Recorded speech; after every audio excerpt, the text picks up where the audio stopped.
Greetings from St. Perpetua Community. Thomas Moore, spiritual author and guide, reflects on something that has impacted all of us this past year of limitation and confinement.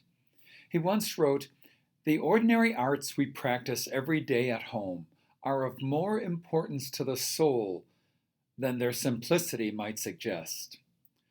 For example, he writes, "I can't explain it, but I enjoy doing dishes.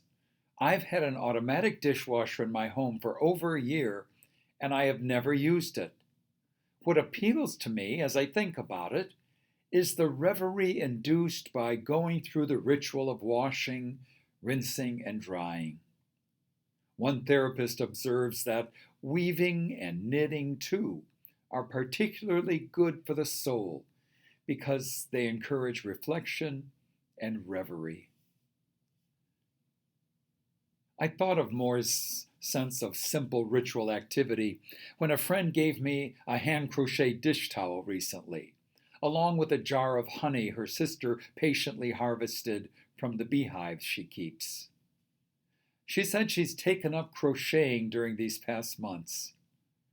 Another friend usually has a jigsaw puzzle spread across her kitchen or dining room table.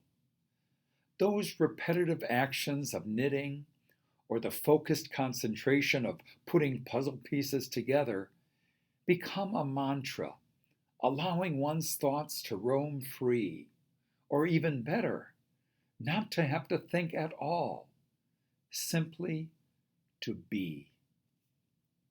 They can also be avenues to prayer and meditation. Psalm 46, verse 10, gives us a key to the inner world. "Be still and know that I am God." What might seem like empty or wasted time can be, in fact, the richest moments of the day.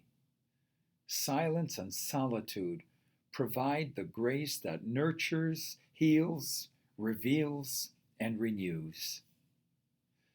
Most of our work, no matter what our occupation, is outer directed. We can fall into the trap of thinking that if we're not out there doing something, our value as a person is somehow diminished. That old adage is embedded in the psyche. Idle hands are the devil's workshop.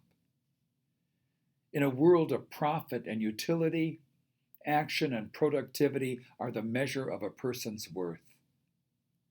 That compulsive drive blocks the truth that we are created by God first and foremost as human beings, not human doings.